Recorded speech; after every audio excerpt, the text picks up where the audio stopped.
Boom. Smoke in the building. All gas, no Monday. Let's ride. All gas, no Monday. Foot down, don't stall. No brakes on my dream. Hear that engine call. Sunrise in my soul. Friday on my mind. We don't drift through life. We grind on time. All gas, no Monday.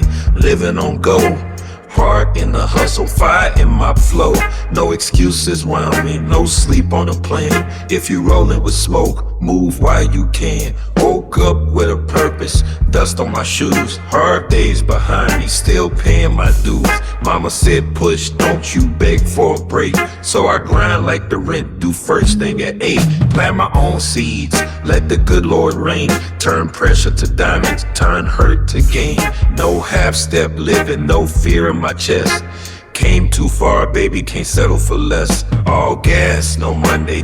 Hear that motor cry. Got faith in my heart, got truth in my stride. From the first sunrise to the last amen. We don't just talk, we move. Let's win. It's your host, Smoke. All gas, no Monday. Now get up and move.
But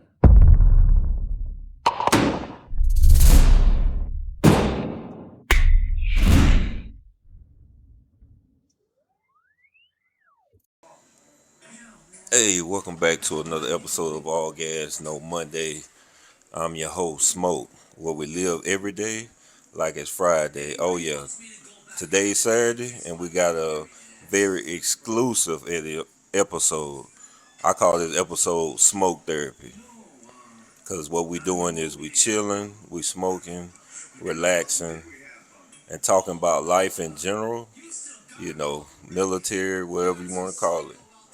I got a special guest today. She hailing all the way from Atlanta, Georgia, ATL. Yep.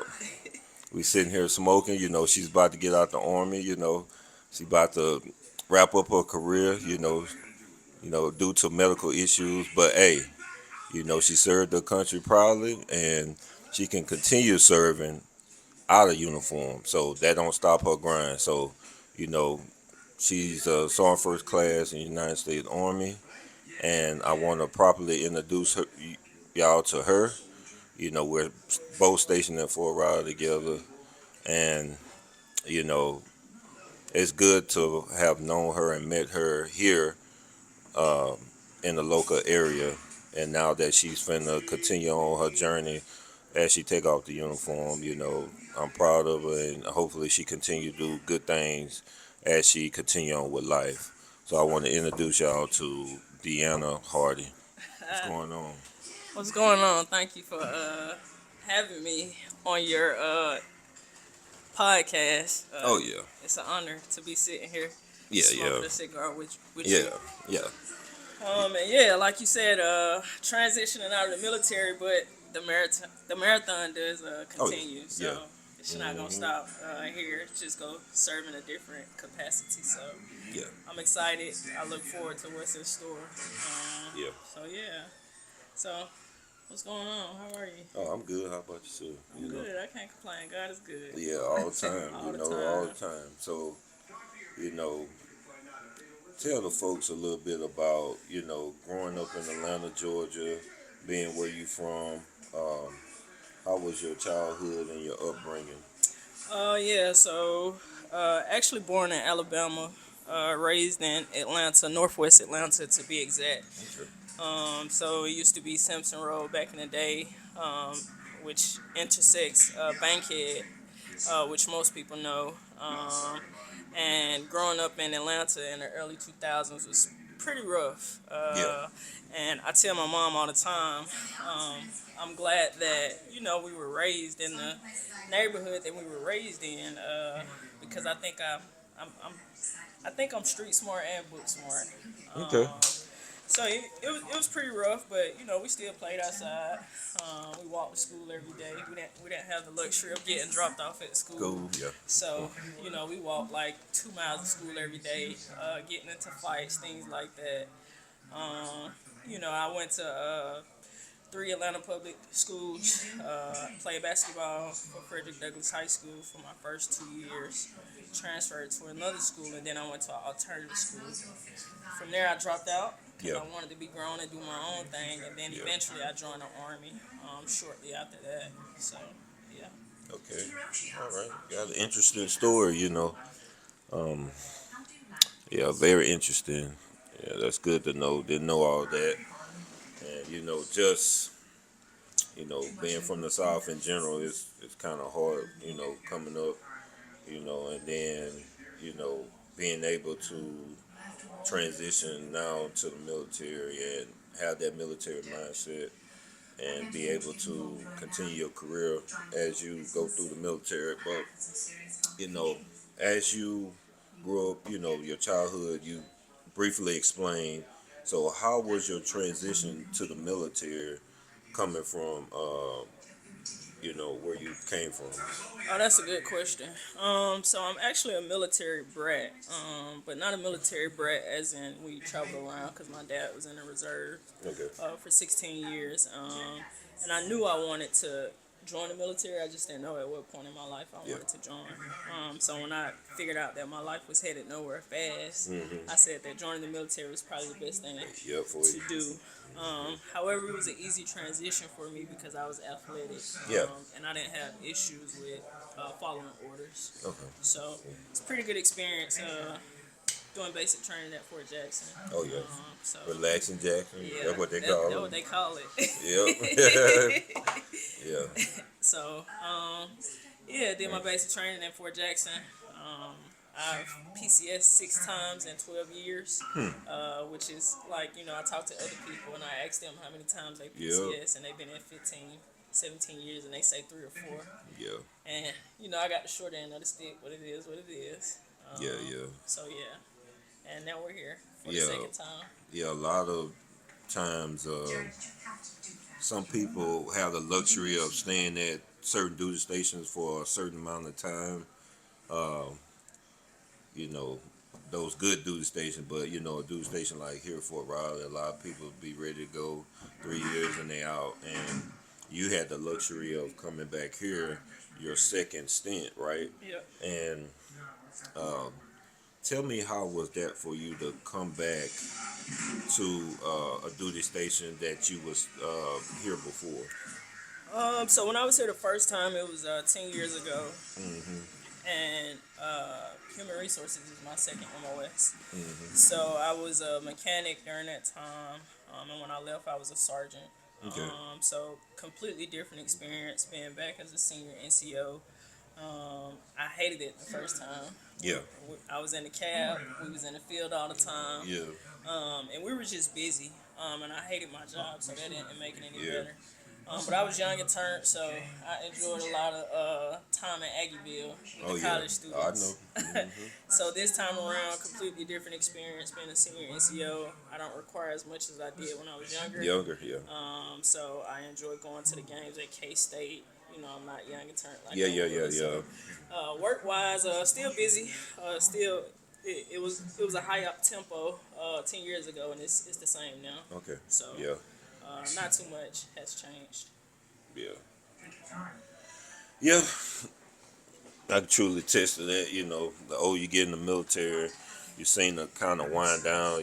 You're not the energetic person and youthful person that you used to be when you first got in the military. The military beats your body up, so you tend to slow down a little bit, and so this has been quite an experience being here, just meeting new people and being able to establish those relationships and network across the installation has been what I say my best joyous time being here. You know, Fort Riley is not the most desirable place that soldiers want to come, but if you do come, you listen. If you do come out here, make sure you take advantage. Like I said, network. Communicate with people because you never know who you might need and what you need. Because somebody might need you or you might need them. So that's a big one I can take out of being here. And that's a good point that Yeah. you say that, because I had a leader that told me, if you want the experience and if you want career progression, Fort Raleigh is the place to be. Yeah. There's a lot of opportunity for KD time. KD. Yeah. So if that's you and you're out there and you're hungry, I would say don't hesitate don't limit yourself to Fort Riley. You can go to another high up tempo unit, but just try to hunt the good stuff and look at the bright side of things when you consider coming here. So. Yeah. Yeah. I could take a part of that too. Like, hey, like she said, it's a lot of KD opportunity. If you don't know what that is, that's key development.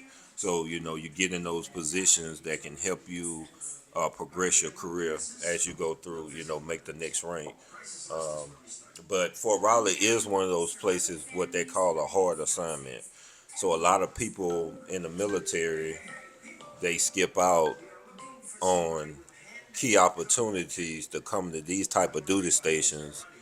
We have to be, as we leaders in the Army, we have to be able to learn to adapt, to those rough and tough environments because, who knows, it might pay off in the long run because in your career, you can be like, you know what, I had the opportunity to serve at this duty station and make the best of it. So anywhere you go, you have to make the best of your opportunities because if you don't make the best of your opportunity, those opportunities will pass you by, and then you'll regret that you didn't decide to do that job or get stationed at that duty station. So Yes, absolutely, absolutely, and especially when you competing against your peers. oh yeah, And if your peers are out here taking the hard assignments and the positions that nobody else wants, they're gonna surpass you. yeah, So I learned that early on. So that's a great point. yeah, definitely, yeah, because it gets competitive once you get to the senior level on the NCO side and even the officer side. They look at they only have so many minutes to look at your file. So you're looking at sorry, but you're looking at you know going for those senior ranks. They're looking at, okay, how your eval stack up against this person, or what duty stations they went to. They looking at that. They only got 3 minutes to look at that, so it goes by fast. So don't take advantage of those opportunities. Don't shy away. Don't be trying to hang out at the Pentagon, or don't be trying to hang out in these TDA units, like trying to shy away from FORSCOM, now Western Hemisphere Command. Don't try to shy away. Hey, go forward, man. Make knock it out. That's what I say. Knock it out the park, because I'm telling you, you won't regret, because when you get ready to get looked at for the next rank, they be like, oh man, they really went. Oh, they went to Fort Riley. Oh, they went to Bragg. They went to all these hard assignments. They're gonna be like, oh yeah, that's like a check mark. So Yeah, good point. yeah, Great point. And then also, for me, what helped me out was volunteering to be drill. Yeah. I don't think it's as favorable as it used to It be, used to be. back in the day. So, I volunteered to be a drill sergeant because I knew I needed to do something to set Yep, myself step apart apart my from your peers. Yep. because I reclassed later Yep. on, and so that helped me out a lot. But now, I don't even think they're giving people the opportunity. I think they're volunteering Yeah, them. they what they call voluntold. Yeah. Yeah, but that's a good point because when I was a staff sergeant, young staff sergeant, in the S1 NCRC, I didn't I didn't have nobody to tell me, hey, do this, do that. I was looking at the CMF, the career management field for 42s, and I said, okay, I'm in the S1. What can I do to set myself apart to make E7? I said, okay, let me volunteer for recruiter. I know me as a drill, like you know, most time you look at a drill sergeant, they like knife hand fussing at you. But I'm a mellow type guy, and I'm cool, calm, and collective. But I knew recruiting fit me because I like to talk to people. I like to build up relationships in the community. So I was like, okay, recruiter is the best thing for me when it comes to a special assignment. So Yeah. I went on here, knocked that out the park, got promoted while I was in recruiting, and I'm thankful that I took advantage of that opportunity to be able to do that special assignment because it actually helped me out, and I actually learned a lot about on the recruiting side of the Army.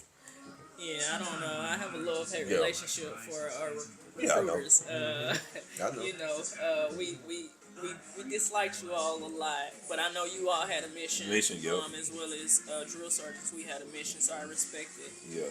But it's something I couldn't do, so I commend you. Yeah, yeah, yeah. I 'Cause- commend you doing that drill sergeant because I couldn't do it. Yeah. That I'm telling you, getting up early. It's already hard for me to get up early morning every day. Yeah. And you gotta get up and get them soldiers up at 5 o'clock in the morning. I'm Yeah. like, man, that takes some mental capacity to be doing all that. I couldn't do it. Yeah, you just a lot of times I used to wonder like how am I doing this? You're getting home at 2200, 10 Yup. o'clock, and then we got to be back in at 3:30 for our huddle Yep. to wake them up at 4:30, and eat, sleep, and repeat. Yep. But it was a very rewarding assignment to say the least. And I was miserable, I think, while I was doing it Doing it, yeah.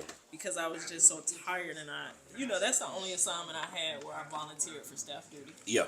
because I knew I was gonna get some Time off, yeah. Other than that, you 7 days a week, and if you got a good senior drill sergeant, you all kind of rotate on Sundays. Okay. But you figure it out. You figure out how to do it. Yeah. And it helped me out a lot. Yeah, that's good. That's good. So, ladies and gentlemen, like I said, man, if you ever get the opportunity, volunteer for those out here listening, your junior NCOs, your E5s, E6s. Go out there and knock drill sergeant recruit out. Those, yeah, drill, instructor or AIT platoon sergeant. Yeah. Knock those assignments out so that way you can set yourself apart from your peers. Because a lot of our peers shy away from those duty assignments, but they want to be voluntold. Then they won't get mad that they got voluntold. Instead of get mad and get voluntold, won't you just do it on your own? Yep. That way you don't, it won't frustrate you or anything. Yep. And you do it. You might not. You might like it, and everybody doesn't have the physical capacity to perform Yeah. drill sergeant duty. So that's not the end all be all. It's a good amount of brought in assignments, so you have options. And like I tell a lot of junior soldiers, your career, you have control over your Career, yep. You got a branch manager for a reason. You got a talent manager for a reason. And get to know them. You got to put yourself out there. And a lot of my peers, and I see a lot of what First Sergeant Payne. I knew him when he Yep. was Staff Sergeant Payne when I was in ALC. Yeah. And they put themselves out there, and you Yeah. have to do that, Yeah. especially in a combat support MOS. Yeah, definitely. Yeah. Shout out to First Sergeant Payne and First Class Wilder. They're putting on a good platform for the Corps. It's called For the Love of the Corps, the AG Corps, right? And it's on Facebook. So if you have an opportunity to look at that, they're putting out information. They have special guests on there that's putting out information to it for not only the Corps but for the whole generalization of the military. So they're putting out key information that might help you. So like, follow, and subscribe to their page. They're putting out good information. So shout out to them for doing a good job on that as well. Yep, yep. Yeah. Yeah, I love what they're doing. And, I told myself, I was like, if I stay in, I would be more locked in and Yeah. in tune and following kind of their roadmap because they laid a plan Oh, out yeah. for you. Going to boards and Sam C boards and AG of the year. What Staff Sergeant Hill just Oh going up for. yeah. Shout out to Staff on Hill. Hey, we know you didn't win the board, but hey, Good well, job. yeah, good job. We give my hat goes off to you because you could have gave up and been like, no, I don't want to do it, but you went all the way to Fort Bragg, North Carolina, to represent Fort Raleigh as a whole and for the AG of the Year board. So shout out to you. Congratulations. You still did a good job in our book. No matter what nobody says, your hard work will pay off. Trust me. 100%. Yep. Yeah. Yep.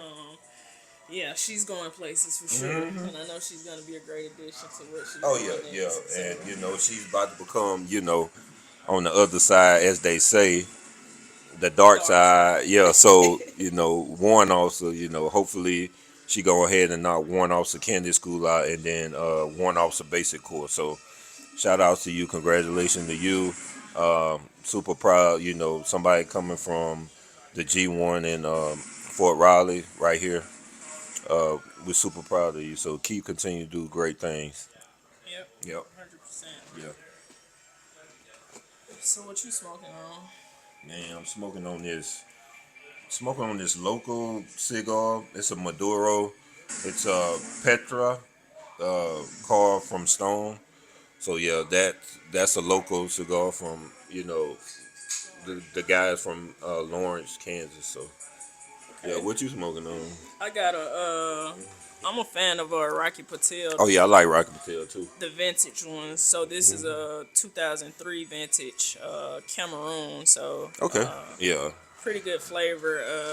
I like light cigars. Yeah, I like yeah. my coffee black, but Yeah, my black. cigar Yeah. is light. Yeah. So I got you. I like my cigars kind of strong. I like that strong hit. As you can see, don't kill me, baby, but you know, I got a bunch of cigars because in Manhattan they don't have a good variety, so we had to come way to Topeka. I didn't even know about this spot. She told me about it. I know about the one in Kansas City, which is called Outlaws. It's about 2 hours away. It's another hour up the road, but they have a good selection. So now she put me on. I might come here, stock up. yeah, stock up a little bit, and then just head back to Manhattan and just smoke those while I'm there. Yep, it's a nice hidden gem in Kansas. I found it when I first got here. Yeah. Last year, I was trying to find a spot to smoke. So I came here, and I was coming here every Saturday when I first got here. But I Okay. was like that drive, Yeah, that hour drive. Yeah, Yep. so, Yeah.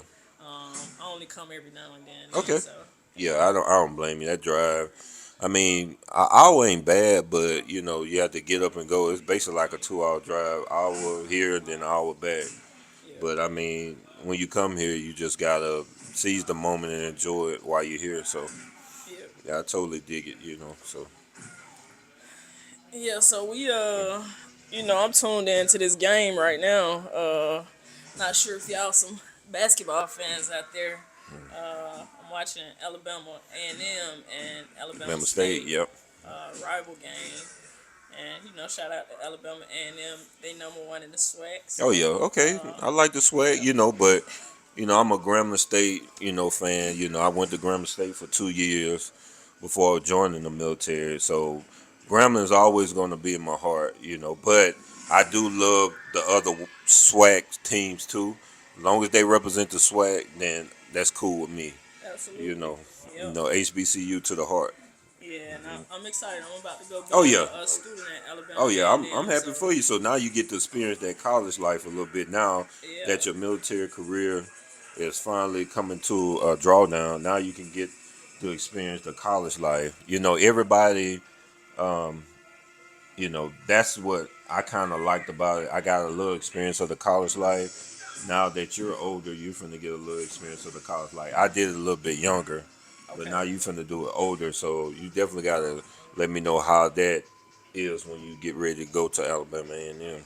I will. I will. And I know, I think it was you who told me that my experience would probably be a little Yeah, different cause you're just older. because I'm Yep. older. Mm-hmm. But I'm going to try to, take full Oh yeah. advantage of the opportunity.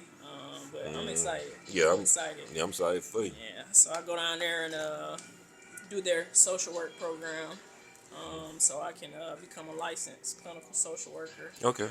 and serve in a different capacity. Yeah. Yep. Still serving, right? Yep. That's that Army value, selfless service. So. Yeah, and actually, the army is what my experience in the army and my experience with going to therapy is what Yeah. pushed me Oh yeah. to want to be a therapist. Because I think representation matters. So when I was going to therapy in the army, there aren't many black women. Yeah. There aren't many black women that are veterans that are therapists Therapist. Yeah. for the army. So, hopefully I'll be able to come back and serve as a therapist for the army. Okay. And we'll see how that experience is when it Okay. happens. Yeah. Yeah. True that. I ain't gonna lie to you. I didn't even know social worker was a MOS in the army. Yes. So it's a lot of stuff that I didn't know behind the scenes, like in the medical field. Like I knew we had psychiatrists, I knew we had behavioral health specialists, but I did not know we had social work. I knew we had nurses in the army because I think I put in a nurse when I was a recruiter. Their their school is like a year long, so yeah, I learned a lot each and every day. That I come to work and be around different MOSs Yeah. that I didn't know exist. And I feel like the army should probably promote their social work program a little more, because if I knew then what I know now, I probably would have taken that route. Uh, how I know it is you need your BSW, so you need your bachelor's in That's a yep. social work already. You apply for the program, and then they'll send you to University of Kentucky to get your master's, and then I think you commission to be a captain once you're Oh done, wow, which is pretty cool. cool. Yeah, So yeah, if I would have gotten the opportunity to do that, I probably would have yeah, done it. So yeah. If I would have known the things that I know now, I would have went to Grambling and gotten the ROTC program. But because I used to see those when I used to go to class, I used to see those cadets be out there running during early in the morning, like just running, working out. And I didn't get a full grasp and concept of what the ROTC program consists of and what it was about. But I wish I would have known that back then. I would have probably been an officer by now. But you know, things happen for a reason, right? So, I'm thankful for the path I chose currently, and hopefully one of these days I'll be able to retire. I got 3 more years, y'all. So, you at the end of the yeah, I'm at the end of the tunnel, but yeah. pray for your boy because this gonna be. I ain't gonna say it's gonna be rough, but I'm trying to knock these last 3 years out as much as I can. You will. Yeah, You will. You've made it this far, and yeah. you at the end of the finish line now. So, let me ask you, what made you want to switch over to be a warrant officer? Um, that's a good question. Being a recruiter, you still it's still in the AG realm. So I was very proficient in doing paperwork. So a lot of my NCO counterparts, I could do a packet like this, like the snap of my finger. I could do a packet in about 30 minutes. Okay. And it was just so natural for me to do it, right? Because I handle a lot of paperwork. But they depend on me. Like they'll be talking to the applicant, and then I would be able to like, hey, Amos, can you knock out this pack? I was like, oh yeah, too easy. I get on the computer, just print all the paperwork for the person to sign, send it up the MEPS, get them fizz qualified, tested, everything. Yeah, it was too easy for me, and I was knocking it out. And so when I had a deep thought, right? I said, man, I told myself, I said, when I got the recruiting, I didn't have my degree. I was still 53 credits or something from because I got my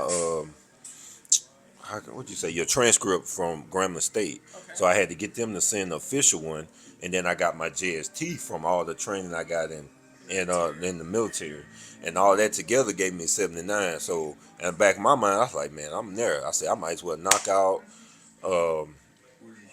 my degree. So I had a leader, a station commander that was in charge of the recruiting station. His name was Sergeant First Class Knox. He's retired now. He got a medical, but he was like, Amos, while you here, take advantage. You should knock out your bachelor's degree.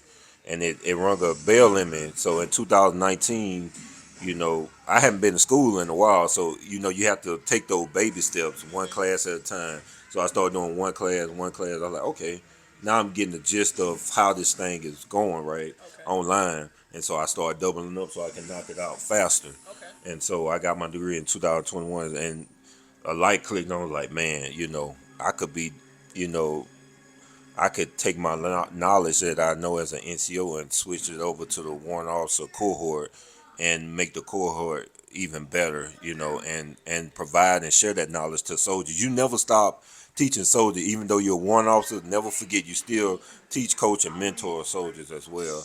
A lot of warrant officers, they think, once they switch over, they stop, taking care of soldiers. No, we don't. We never stop taking care of soldiers, because what if their NCO is not present? Who they looking up to now?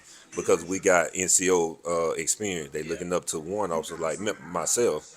So I wanted to continue to, press forward and be able to pass down that knowledge. And I like the technical aspect of being a 42 Alpha, being able to be a problem solver, being able to be an innovator, being able to advise commanders on your left and right limits of what you can and cannot do. Okay. Yeah. I think that's a pretty good story of how you switched over. So do you feel like you would have now that they have 420 Tango? Do you feel like you would have made the like? Can you all make a switch to Yeah. another? So yeah, we could have made the switch, but I had to think about, do I really want to go back in recruiting? Okay. No. I did my time in recruiting, and I did the best I could, and I just felt like, nah, Tango, I don't think I'll really be able to voice my opinion like I would as a 420 Alpha. Okay. No knock against the Tango. Hey, if that's what you want to do, hey, go for it, right? But I just wanted to be that 420 Alpha, you know. Okay. Yeah, And we were saying earlier about coming to duty stations to get the yeah, experience, and I know at one point I was thinking about switching over to be a warrant, and some of the prereqs. It requires you to have, a battalion time yeah. or time, I think in plops or something like that. It's like they want you to have so much Yeah, experience. so they want you to have experience at the battalion brigade level. Okay, okay. Because the reason why is because most warrant officers that you see are going to be the lowest echelon we can go to is brigade. And so they want you to have that battalion experience because they know you at the battalion. I tell people all the time, that's where you get your meat and potatoes, because that's where you're going to grind. You're going to work hard. Yeah. And then when you go up to another echelon, not saying you're going to work hard, but it's a different level of working hard. So that's why it was key being able to be an NCOIC in Italy. It helped me a lot to transition over to being a warrant officer, and I'm thankful for that opportunity. But yeah, being, what else you said though? I think I just asked you. We were talking about the experience. Yeah. If somebody wants to go be a warrant, you Yeah. kind of need that. Don't Yeah. shy away from getting. Yeah, that don't shy away, experience. but always think of this. Just because they have the prerequisite of, oh, you need battalion time, you got some warrant officers that ain't never served in a battalion or brigade. You got some that serve most of their career at HR companies, right? Okay. And or those TDA units, or like HRSC, but they call it TPOC now. You got those unique units where you have those senior commands, you got senior ranks and all that. But so don't shy away just because it says that. Don't doubt yourself that you won't make it. You got some warrant officers that never served in those positions or those echelons, and they still warrant officers. Okay. Yeah. And then with you being at 17 years, Yep. you've been doing this for the last 17 years, and most people, you could drop your retirement packet 2 years out, and a Yeah. lot of people have a hard time figuring out what they want to do after the military. So have you thought about what you want to do afterwards? Yes, I do. I've kind of got a gist of what I want to do. So, with me having my bachelor's, I'm one class shy away from my master's, right? And so, you know, just to bring this up, right?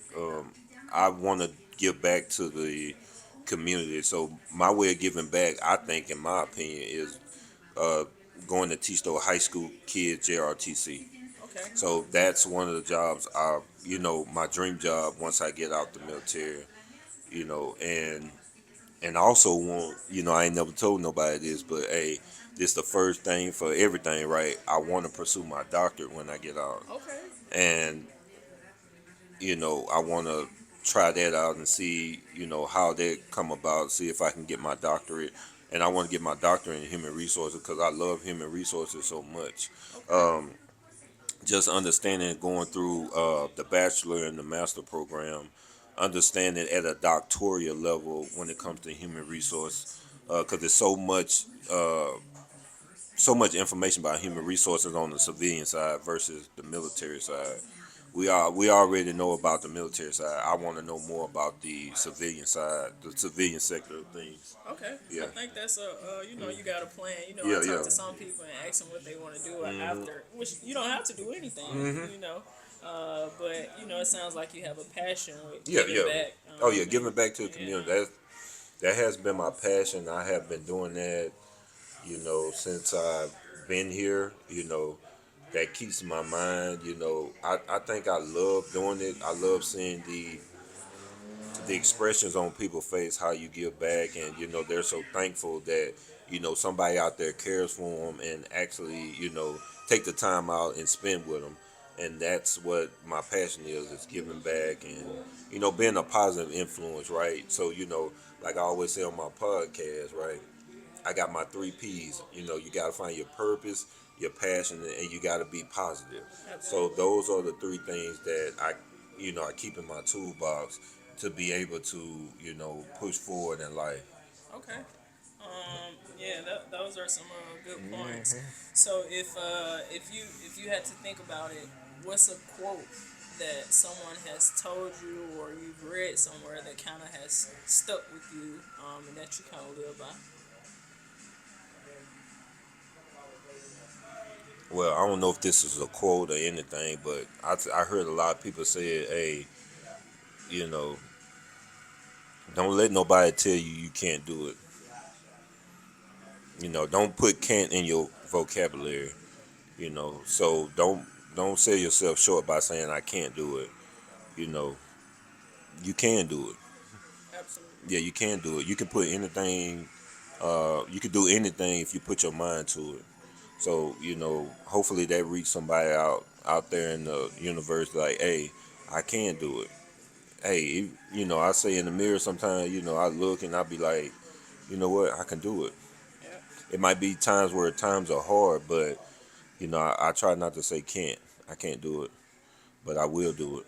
Absolutely. Yeah, I think that's a good point. yeah. And mine would be, I think we're so busy with life, and somebody told me one time, be where your feet are. Yeah. I had to think about that. Be in the moment. Yeah. You can't worry about tomorrow. Only worry about today. And I think I have to remind myself that a lot of times, just be in the moment. Be Yep. where your feet are. Like you can't. You don't. Only God knows Yep. what's gonna happen tomorrow.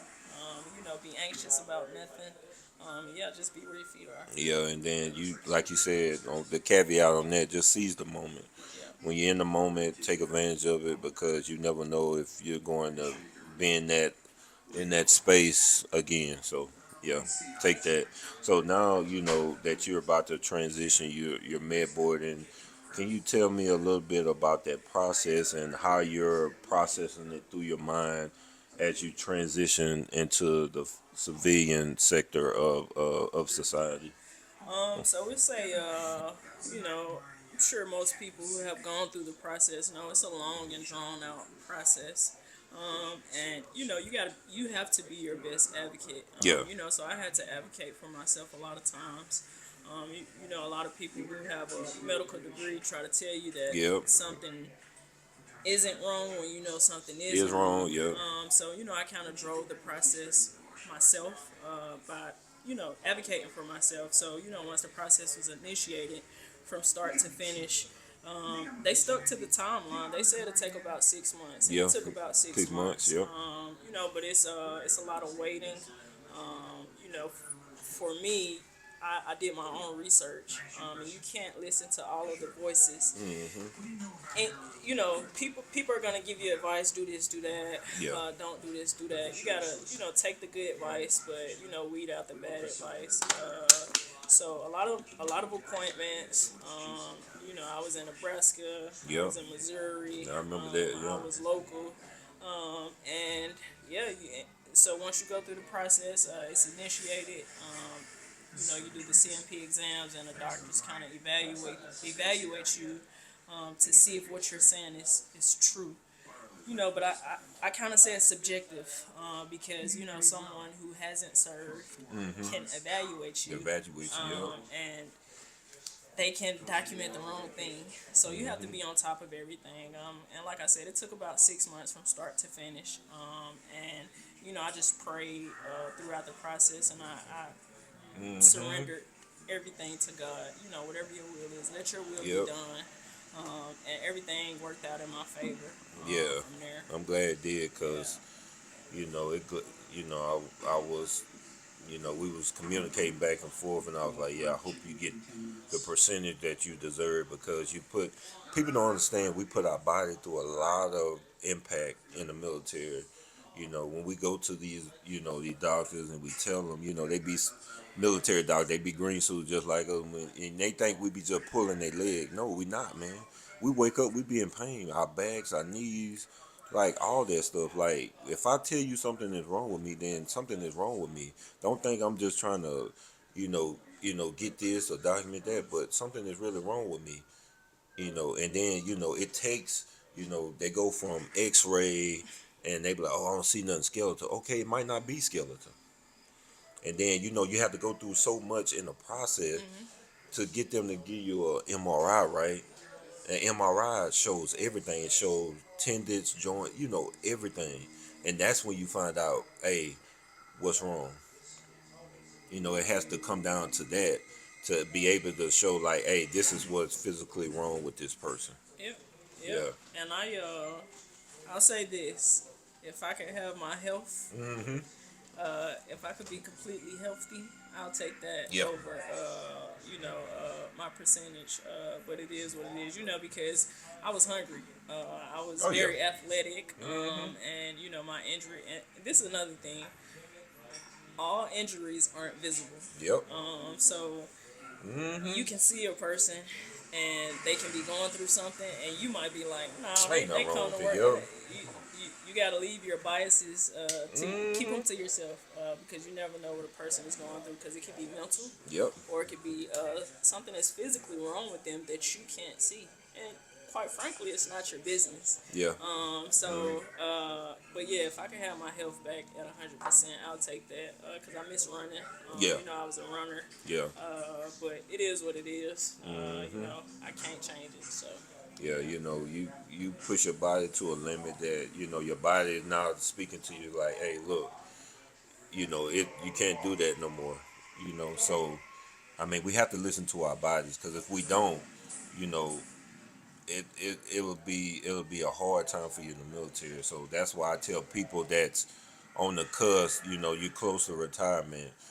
Some people do 30 years. Everybody's not gonna do 30 years, 25, 28.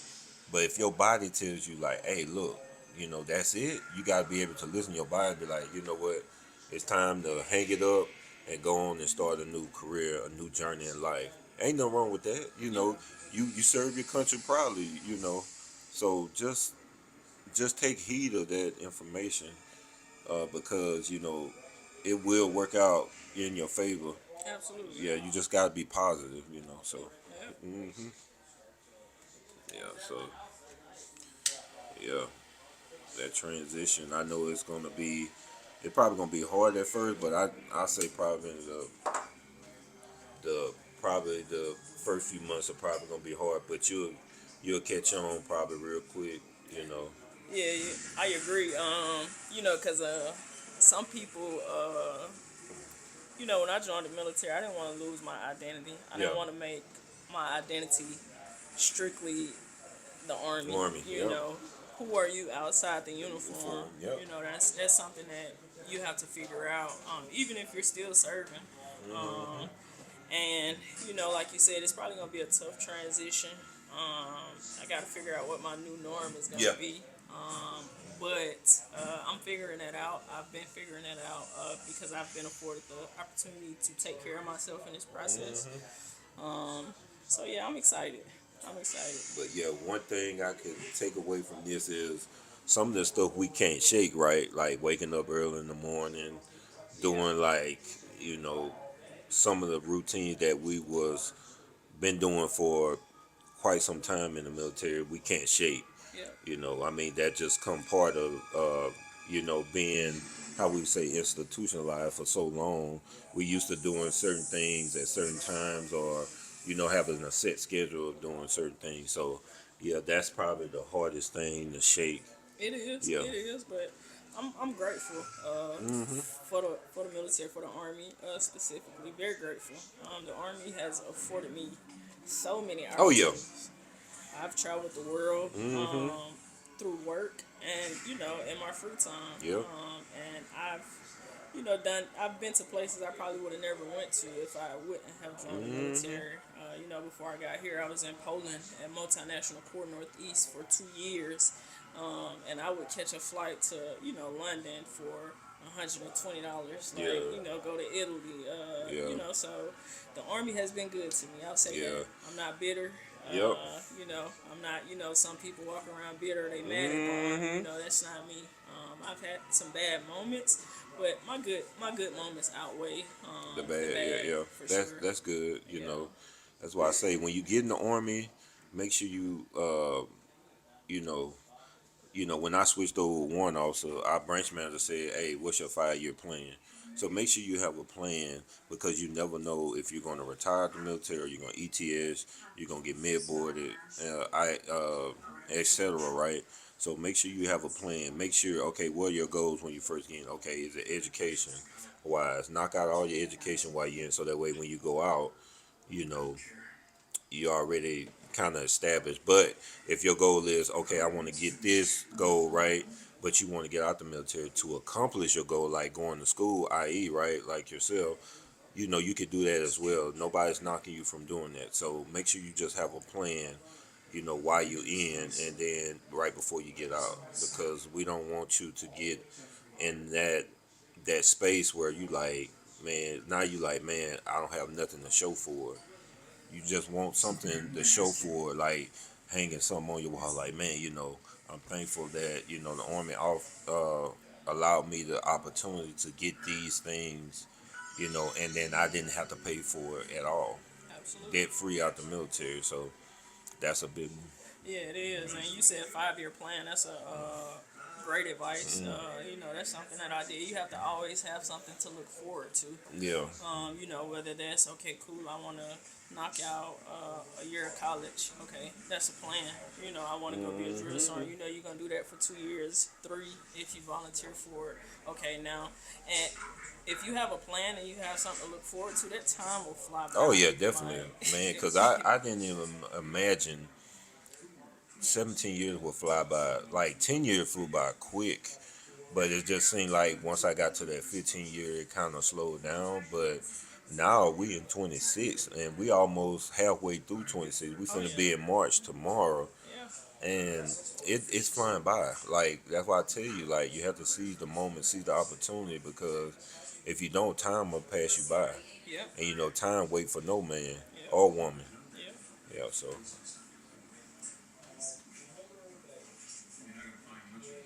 So you watching any sports? Are you a basketball fan? Yeah, I'm a basketball fan, but I haven't been watching a lot of basketball this year. Football is my go-to, right? Okay. And usually when football season go down, like it gets to tend to be slow. Like now, around this time is March Madness. I do like watching March Madness. I love seeing the underdog teams, the low-ranking teams beat the high-ranking teams Yeah. because they underestimate them because they go to them small schools. They be like, oh man, they ain't that good. But hey, talent come from everywhere, big schools, small schools, no matter where it's at. Yep. Because students don't get to afford to have scholarship opportunities to go to these D1 schools. Like you got some that go to these small schools and they do just as well as a person going to these big D1 schools.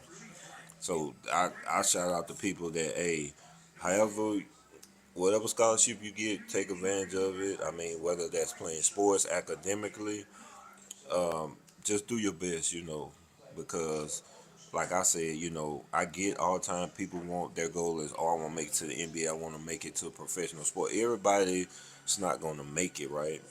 Now, if you do make it, you're blessed the opportunity to make it and be successful, but your goal is to get that education while you in those schools. So, you know, I see a lot of times athletes, like for example, Cam Newton, right?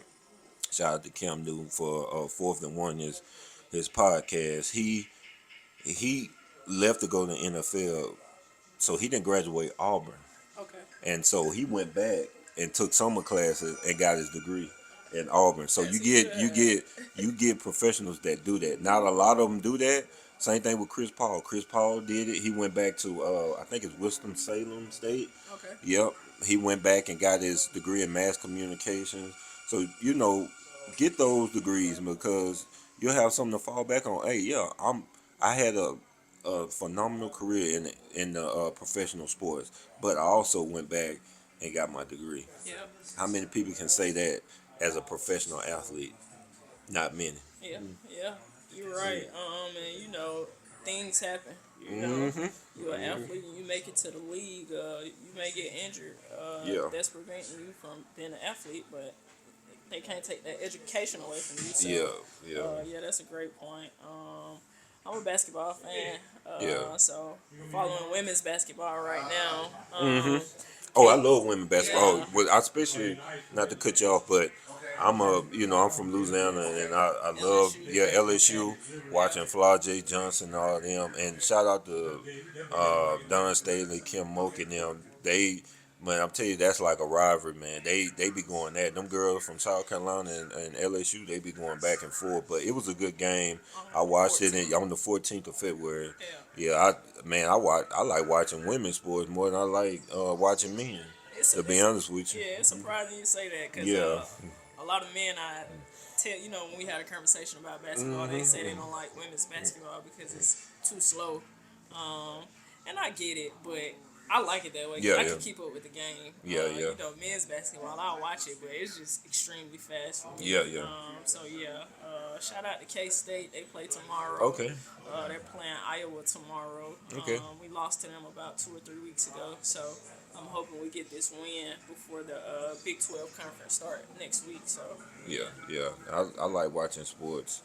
Around this time they start baseball up. I watch baseball, but I don't get too much because baseball is a lengthy schedule, right? So yeah, they play about 162 games a year, so it goes all the way up to October. That's when the playoffs start, and once it gets to that level, it gets exciting. yeah, So shout out. I'm a Braves fan, so I grew up watching the Braves as a what they call young lad. I used to watch them growing up, so okay, I'm a big Braves fan. okay. Yeah, you probably was Chipper Jones. Chipper Jones, you had Yeah. Kenny Lofton, David Justice, you had good pitchers, Greg Maddux, Tommy, was it Glavine, uh, Rocker. He was a left-hander. Oh wow. Yeah, I used to watch all of them, and then my man, my favorite player I used to watch was. They call him the big unit. Johnson. He was like 6'7", Oh at wow. playing pitcher, left-handed. Yeah, Who did he play for? he played for the Mariners, I think. Yeah, Oh wow. yeah. He's a Hall of Famer too, I think. Okay. Yeah. I used to watch them. Yeah, I can go back and name quite a Okay. few players that I used to watch play. Yeah, I Yeah. went to a baseball game yesterday, K State, first home game, Hmm. and I think I don't understand it. So they played the same team. They're gonna play them 3 times. So they did a doubleheader Yeah. yesterday, So and they'll play them again today. that's the thing about baseball. Yeah, Like, say they had a game and it get canceled, right? So what they do is, okay, they'll play early in the day, and then at nighttime they play another double header. So you'll get quite a few games where you get a double header like that. So I know that's exhausting because you play yeah. during the day, then you got to come back and then at nighttime and play again. Like you said, those Yeah. games are long. Oh yeah, baseball. Them games last about 2 3 hours. Yeah, Rather than a football game. Football game might last 2 hours, depending on if they got a lot of penalties, and so it plays a role when it comes to football and basketball. Basketball, like, it's quick, yeah, because they only play in the NBA. They only play 12 minutes. In college, they only play 20-minute halves. yeah. So yeah. That's what's up. So what do you have to look forward to? Uh, you know, upcoming. Well, you know, being here at the Big Red One, right? We got CPX 3 coming up. Um, here from the 7th through the 10th. Then we get a little break. Then we go right into Warfighter from the 16th to the 24th. And then after that, they'll get ready to go to UCOM. So that's what's coming up in the next few months. So it's going to be busy. Uh, Okay. yeah. What about outside of work? Outside of work, you know, you know, as y'all can see, I'm in a fraternity, so I'm the vice president, what we call the vice bosselers. So we have events coming up. Um, I'm trying to think of what events coming up. Um, they got the big Easter egg hunt for kids in April, and then another event in April. We go to districts, right? We do it every year, where we meet up as a district, right? We have 8 states in our district, and we're going to Omaha, Nebraska. So shout out Omaha. I'm coming there April 23rd through the 26th. We have like a meeting. We got new elected officials that might get elected into different offices when it comes to districts, and they're going to give out awards for the different chapters for community service, social action, etc. So look out for that. I'm excited to be a part of that and be able to experience that, and meet some of my other brothers from across the different states. Okay. All Yeah. right. So that sounds like something exciting and something Hmm. to look forward to. So Oh yeah, and another thing, not to cut you off. you good? Shout out to my wife. She's um, finishing up her bachelor's degree. She should get her bachelor's degree June 13th is her graduation That's what's date. up. So she's gonna get an opportunity to walk down the aisle in Wisconsin at Herzing University. That's what's up. She was like, I want to walk. I said, go ahead, do it. I didn't Absolutely. get a chance to walk for my bachelor's. Hopefully, I will with my master. If I don't, then it is what it is. As long as I got that paper and that transcript that say, "Hey, you graduated," then I'm fine with that. Absolutely. I'm totally fine with that. That's what's up. Shout out to your wife Yeah, and shout out. congratulations to Yeah, you. appreciate it. Yeah. I know trying to balance, Hmm. being a military spouse, a mom, Hmm. and going to school was probably tough to do. Yeah, But she at the finish line now, yeah, so you at the finish line. So yeah, yeah, shout out. It's very hard, trying to go to work and then her taking care of our daughter yeah, and being able to balance that taking care of her and then going to school. It's a like a full-time job in itself. yeah. But yeah, And anybody who does that, I commend them. yeah, My hat goes off to them because just me with no kids trying to yeah, go to school was challenging for me, yeah, and going to work was challenging for me. So wearing that many hats, I salute her. yeah. I Yeah, mean, it's very hard trying to balance that lifestyle. Being an army spouse, being able to go every 3 years, go by fast. Then now you got to go to another duty station, get settled, and it's like revolving all over again every 3 years. So it's kind of difficult, but you got to be able to have that mental capacity and that resilience to be able to get through it. Because when it's all said and done, my goal is to retire, right, and then being able to be there more for my family, because being in the military, you be away from family birthdays, special occasions, so you want to be able to give some time back to your family. Absolutely. Yeah, so now that you're about to transition, now you can get to spend more time with your family back at home. Yeah, I'm actually looking forward to that. Because I think I think that gives you motivation Oh yeah. when you have the support from family. And not I haven't actually I've never been stationed close to my family.